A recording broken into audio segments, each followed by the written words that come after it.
Bonjour, bonjour les Gémeaux et heureuse de vous retrouver pour votre guidance pour ce mois de mai. J'espère que vous allez tous bien.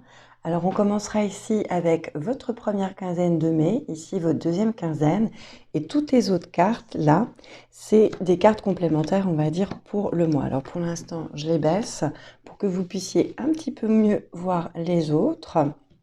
Et vous voyez, on a déjà ici deux arcanes majeurs, donc on a vraiment des messages forts pour vous pour ce mois-ci.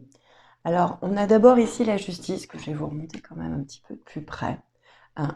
On a la déesse Athéna, qui est une guerrière, rien que ça. Alors, normalement, ça représente davantage le signe des balances.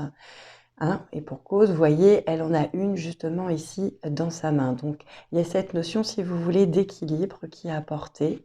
Elle a cette épée, hein, qui est là aussi et qui peut amener un aspect, on va dire, un peu plus tranchant. Hein. Normalement, c'est ce qu'elle fait, la justice. Et ici également une chouette qui vient symboliser ici, si vous voulez, la clairvoyance, le discernement, l'honnêteté, le fait d'y voir tout simplement un petit peu plus clair. Alors, on peut bien sûr penser à la justice tout court, hein, à l'aspect plutôt juridique, un procès qui est en cours, une décision qui doit tomber, etc. Au fait peut-être de remettre de l'ordre, hein, mais ici je pense que c'est davantage sur la notion, on va dire, de discernement et peut-être aussi de remettre des choses en ordre, de remettre de l'équilibre qu'on vient vous amener. Hein. Alors, ça peut être aussi, quelque part, la justice divine, hein, qu'on peut retrouver aussi avec cette carte. Maintenant, la justice, voilà, c'est vraiment le yin et le yang, l'intégration de l'ombre, mais aussi de la lumière en un tout cohérent, de savoir justement prendre ces deux parties, ces deux opposés, et de les réunir en un, hein, de ne pas considérer qu'on n'est que lumière ou de regarder que ses qualités, mais de savoir être honnête avec soi-même et de voir aussi ce qui peut pécher, ses points à améliorer si vous préférez, tout en prenant le temps de savoir justement les voir. Hein, ici, on va vous inviter davantage à de la réflexion, à peser votre décision si jamais vous en avez une à prendre, à essayer de le faire d'une manière, on va dire, davantage rationnelle, en pesant le pour et le contre, et en essayant de vous montrer le plus impartial possible, à revenir peut-être aussi sur certains principes un peu plus éthiques et moraux. Et ce qui est assez marrant, c'est qu'on dit que la justice, elle sait maîtriser la nature sauvage du fou. Et on pourrait voir ici, entre guillemets, vos deux côtés, vos deux polarités, hein, puisque vous êtes un signe double.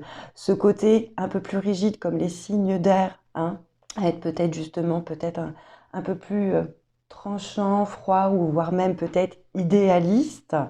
Et le côté un peu plus sauvage, un peu plus foufou, un peu plus enfantin quelque part que le fou a. Donc vraiment, c'est comme si on vous montrait en fait les deux faces de la pièce que vous êtes, en vous disant que le tout, c'est pas d'être seulement l'un à certains moments ou l'autre, mais de savoir faire un mélange quelque part des deux. Et ce qui est assez marrant, c'est que avant de faire cette guidance, avant de tourner la vidéo, j'avais une abeille qui était là et qui n'arrêtait pas de tourner, qui voulait pas sortir. Et je me disais, punaise, ça va faire du bruit sur la vidéo, ça va pas le faire. Et à un moment, je me suis dit, tiens, en fait, je vais regarder à nouveau quelles sont les qualités, qu'est-ce que ça amène en tant qu'animal totem. Et du moment où j'ai commencé à noter ces fameuses qualités, l'abeille est sortie et elle est parvenue. Donc, je vous mettrai un lien qui sera plus détaillé, mais sachez que l'abeille parle d'organisation, de communication efficace, de capacité à bien regarder et à comprendre aussi les choses, les événements. Elle amène cette notion d'authenticité, elle invite également au voyage intérieur, parle de guérison, de développement de sa vitalité, et quand elle rentre quelque part aussi dans votre vie, ou si elle est à votre contact, c'est aussi pour vous manifester une forme de soutien et d'encouragement. Donc j'ai trouvé ça quand même assez joli.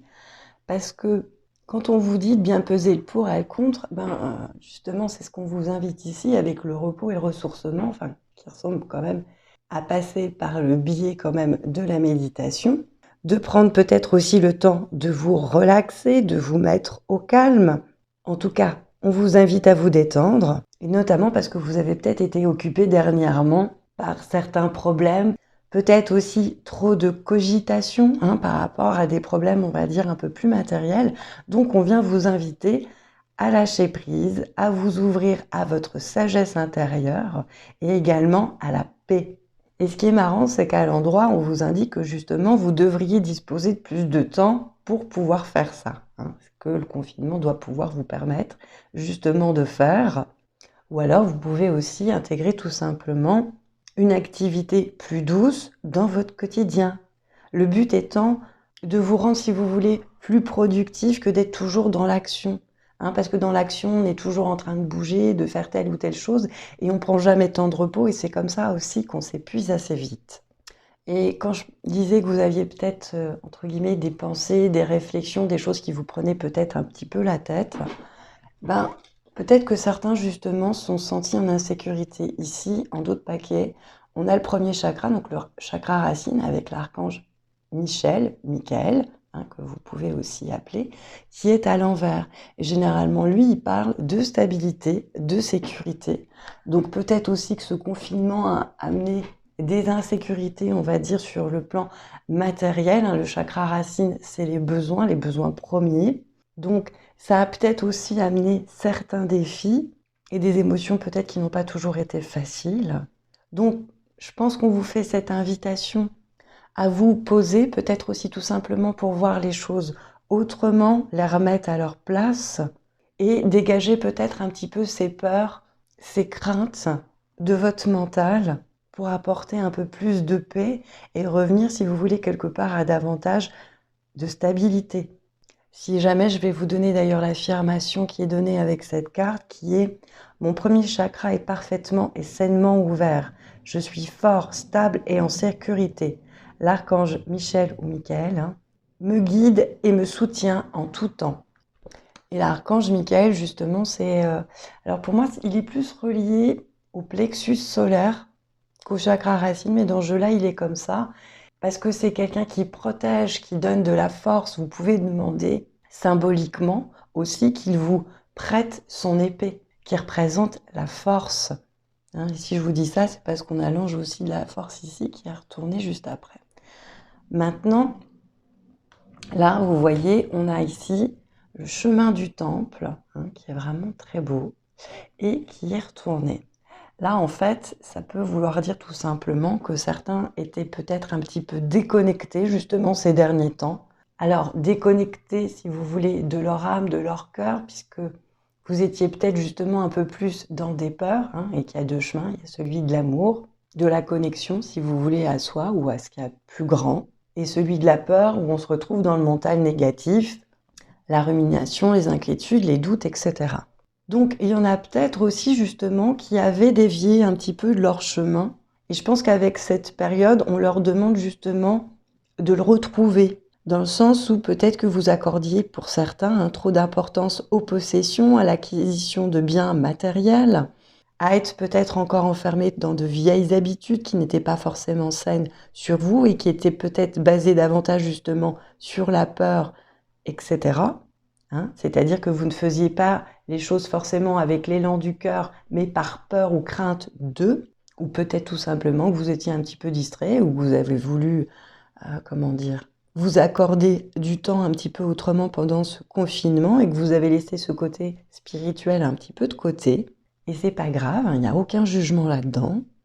Maintenant, on vient vous inviter quand même à vous y reconnecter, à voir quelles sont les priorités dans votre vie, quelle évolution spirituelle vous souhaitez si c'est le cas. Et si on vous amène ça, c'est parce que ce côté-là, c'est aussi une grande partie de votre pouvoir. Et qu'en le laissant de côté, vous laissez aussi ce pouvoir-là de côté, voire à quelqu'un d'autre, ou à autre chose, à d'autres situations, à votre peur.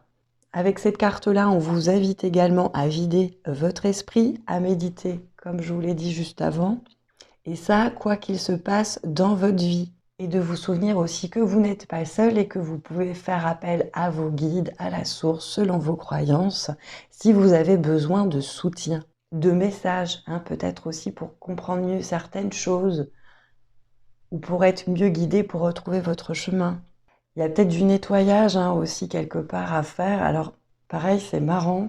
Juste avant de cliquer sur le bouton pour ouvrir la caméra, etc., j'ai mon application de musique qui s'est ouverte et qui s'est mise justement sur une fréquence de nettoyage des cellules toxiques. Donc pareil, je vous la mettrai au lien, hein, comme d'habitude.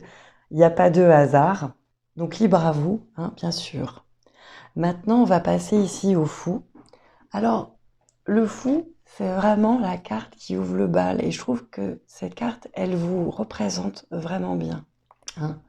Alors, vous voyez ici, il y a l'aigle, alors, qui en animal totem est au-dessus de tous les autres. Donc, quelque part, il a une meilleure vue. Ça veut dire qu'il a réussi à prendre de la hauteur et qu'il est là également pour vous protéger. Et vous voyez, il y a une grotte derrière. Donc, on est ici, enfin, on se met ici quelque part dans sa grotte. Et finalement, deuxième quinzaine, bah voilà, on a pris le temps de la réflexion. Donc, on est peut-être apte justement à en sortir. On pourrait d'ailleurs penser que finalement, voilà, vous allez être déconfiné peut-être pendant cette deuxième quinzaine. Maintenant, le fou, ben, il invite aussi au lâcher-prise, hein. Vous voyez, il a quand même une jambe qui est complètement dans le vide. Il se lance à l'aventure sans se préoccuper de où vont tomber ses pieds, hein, ou sa personne, hein, d'ailleurs. C'est la carte vraiment qui représente pour moi le printemps, l'invitation aussi à se connecter davantage à son enfant intérieur, à savoir s'émerveiller aussi quelque part de la beauté du monde, à partir à l'aventure, à commencer, si vous voulez, quelque chose de nouveau, à partir sur un autre état d'esprit, hein. Il y a vraiment une belle promesse, si vous voulez, de renouveau, de peut-être aussi remise à zéro, hein, en fonction du choix aussi que vous aurez fait, pour voguer vers de nouvelles aventures, hein. C'est une carte, si vous voulez, qui amène aussi à sortir de sa zone de confort, à pas hésiter aussi à aller vers l'inconnu. Maintenant, sachez aussi que en association, on peut parler d'équilibre rompu par irréflexion. Et c'est pour ça, je pense véritablement qu'on vous demande de prendre ce temps-là avant, hein, pour justement, entre guillemets, pas faire n'importe quoi après. D'ailleurs, je ne vous l'ai pas dit, mais avec la justice, ça peut être l'officialisation, l'engagement, si vous voulez, par rapport à un contrat. Mais comme on tranche, ça peut être aussi un contrat qui se rompt. Et ça, que ce soit sur le plan personnel ou relationnel. Ça peut être aussi un engagement vis-à-vis de soi. En tout cas, il y a beaucoup plus de légèreté ici qu'avec la justice, hein, qui est beaucoup plus stricte. Maintenant, en fond de paquet, regardez, j'ai ici le 7 d'épée. Et le 7 d'épée, il parle de quoi? Il parle de stratégie, hein. Donc, de réflexion avant l'action, hein, pour pas faire les choses n'importe comment. Et si on vous parlait de votre pouvoir personnel avant avec la carte du temple, bah c'est ce qu'on vous amène ici avec l'ange de la force. On pourrait d'ailleurs associer aussi à la carte de la force, hein, dans le tarot, qui est représentée par Hercule, dans sa grotte aussi, hein, bizarrement, en train d'essayer de tordre le cou à un lion qui représente ses peurs, ses mauvaises habitudes, etc. Et qui parle donc de pouvoir personnel et de force intérieure. Or là, elle est retournée. Alors, comme d'habitude, rien n'est jamais figé. Honnêtement, je pense que si vous avez bien pris le temps ici de vous poser et de récupérer quelque part votre pouvoir personnel, cette carte-là peut complètement être retournée par la suite, hein. Ici, quelque part, pour moi, ça ne fait qu'en remettre une petite couche sur à quoi vous devez faire attention. C'est-à-dire que il y en a peut-être certains qui n'ont peut-être pas encore complètement conscience de leur véritable pouvoir, qui penseront peut-être encore que les événements qui sont passés quelque part les ont plus affaiblis qu'autre chose, alors que le but justement c'est plutôt de vous renforcer.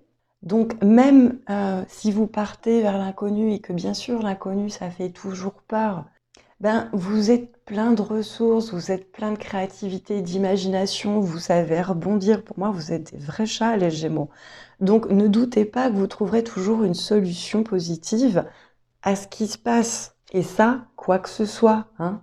On vous dit aussi de ne pas retomber dans vos vieilles habitudes, hein, d'un air de dire, bon bah voilà, là, ici, si tu as pris conscience de certaines choses, repars pas ici comme en 40, ça serait vraiment dommage.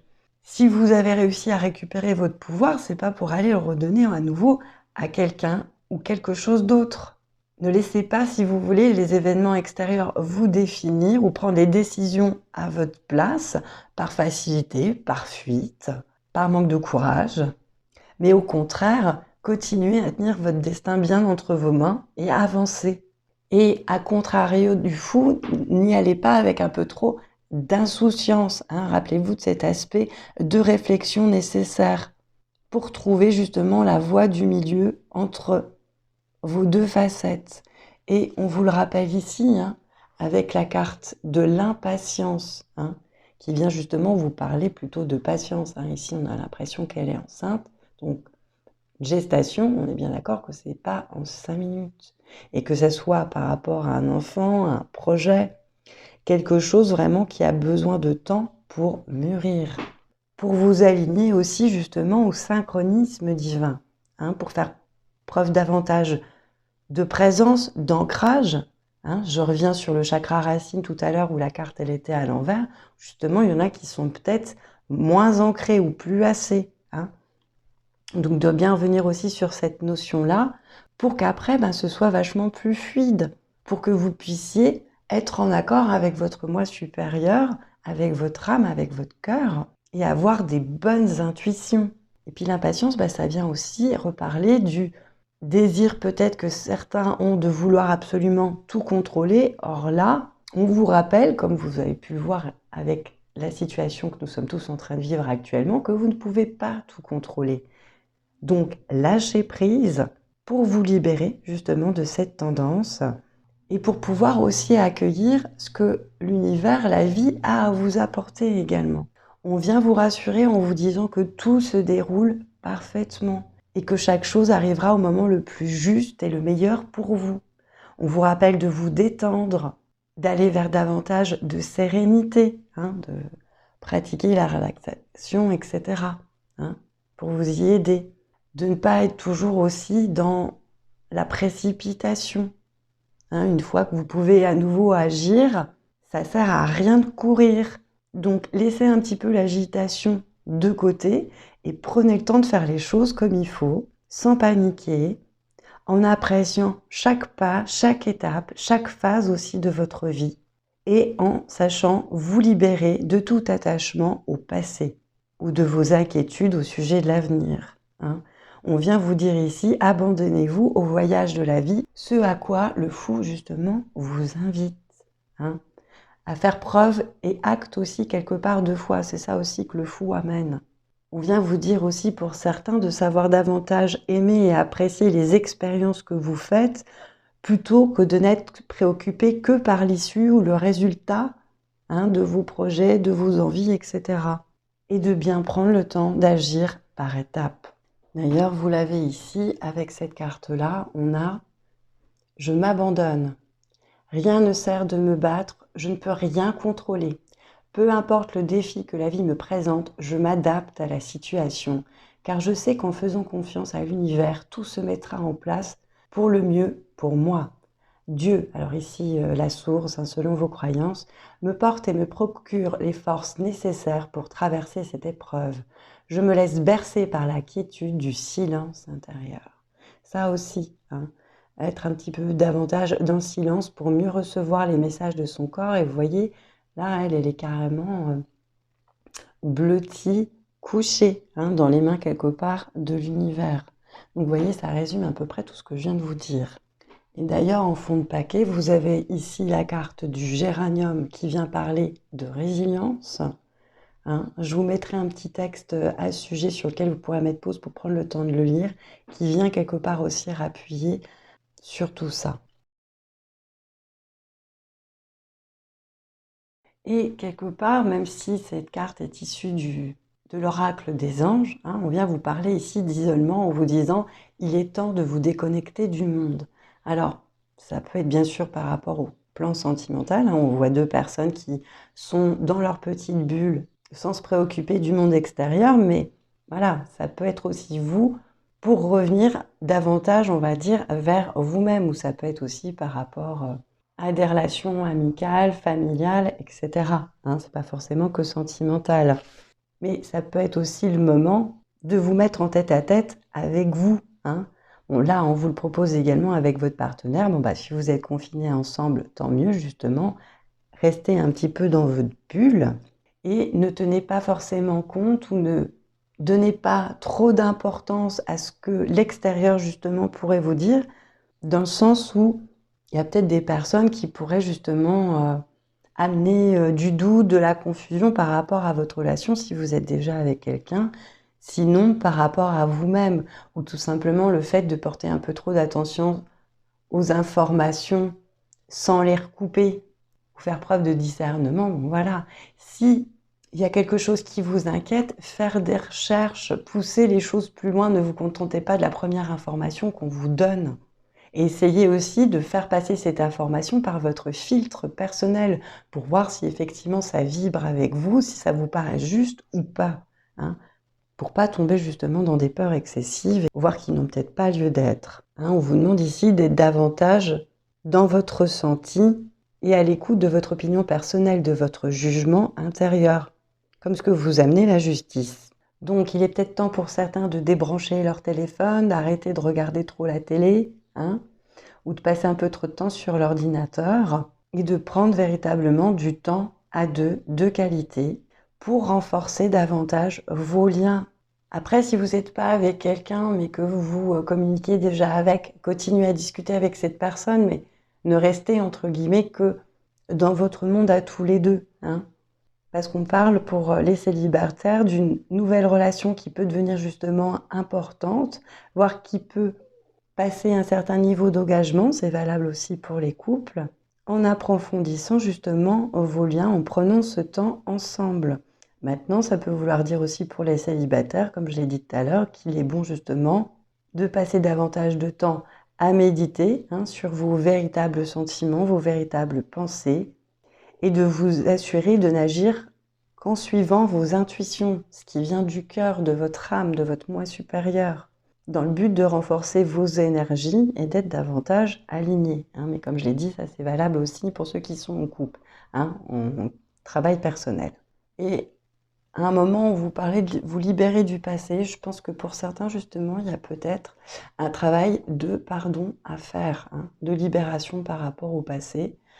Avec la carte pardonner et apprendre, on vous dit, en vous libérant du passé, vous vivez davantage d'amour au présent. Donc ça vous permet, si vous voulez aussi, de vous réancrer. Donc vous pouvez aussi faire un Ho'oponopono, ou plusieurs, par rapport à des situations passées.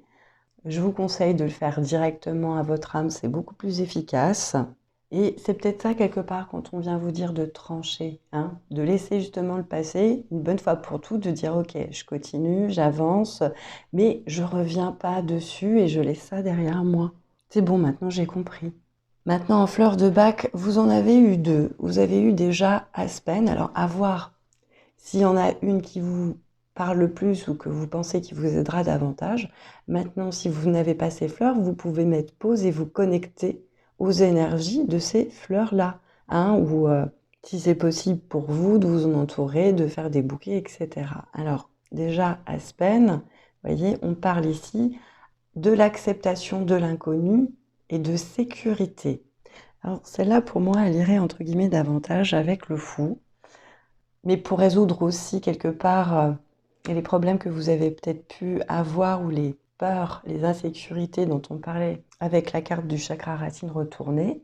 Sachez aussi que c'est une fleur qui fait partie des 3 fleurs de sommeil, hein, donc elle peut aussi en aider certains à mieux dormir puisqu'elle apporte un sentiment donc de sécurité contre l'anxiété, les angoisses, hein, dont certaines qui sont peut-être entre guillemets inexplicables, hein, qui peuvent venir comme ça si vous voulez un peu malgré vous, ou pour aider certains qui peuvent avoir peur aussi de la mort, de la maladie ou tout simplement de l'inconnu. Et elle peut aider également, alors normalement c'est plus pour les enfants, mais à voir, hein, contre les terreurs nocturnes. Et on a ici Centauri, qui elle vient parler d'affirmation de soi, d'autonomie, hein. C'est-à-dire qu'avec cette fleur, on peut réussir à s'affirmer beaucoup plus sainement en se respectant, c'est-à-dire en sachant dire non, en respectant ses propres limites, et ça d'une manière ferme et calme, hein, pas forcément trop rigide et trop tranchant, hein, parce que On a le beau bleu quand même du chakra et de la gorge qui est là. Donc, à faire attention et à bien peser aussi les mots qu'on exprime, hein, pour pas être blessant.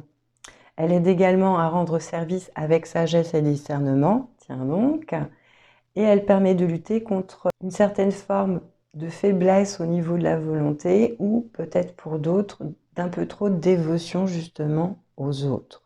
Et s'il y en a pour qui cette histoire peut-être de pardon a résonné avec vous, en d'autres paquets, j'ai eu aussi Pin sylvestre, qui parle d'acceptation de soi et de repentir. C'est-à-dire que elle peut aider à retrouver une meilleure estime de soi et à se pardonner, c'est-à-dire à faire preuve d'acceptation et de déculpabilisation. Elle peut également amener de la bienveillance à son égard, où on accepte que chaque jour, on fait de son mieux avec les moyens qu'on a. Et donc, elle peut permettre de lutter contre la culpabilité ou le sentiment d'être responsable des erreurs d'autrui. Voilà. Et maintenant, Pierre, comme vous pouvez le voir ici, on a de l'œil de tigre qui vous est conseillé pour ce mois-ci, alors qui est plutôt pour moi rattaché au plexus, cette histoire de confiance quand même qui revient pas mal, et qui est une pierre de protection, puisqu'elle renvoie les énergies négatives. Elle aide justement à avoir la force de se respecter, à savoir identifier ses besoins, mais également aux prises de décision, à savoir faire des choix, que ce soit au niveau personnel ou dans ses relations. Elle stimule la volonté pour dépasser ses peurs, elle aide à réduire le stress, apporte davantage de confiance, aide à dissoudre les blocages émotionnels, harmonise le yin et le yang, et peut amener également de la décontraction. Donc, vous voyez, elle tombe aussi relativement bien. Voilà les Gémeaux. Écoutez, je pense avoir fait le tour pour votre guidance. J'espère que tous ces messages vous aideront et vous guideront au mieux pour ce mois de mai. Prenez tous bien soin de vous. Je vous embrasse chaleureusement. Puis je vous dis à bientôt les Gémeaux. Namasté.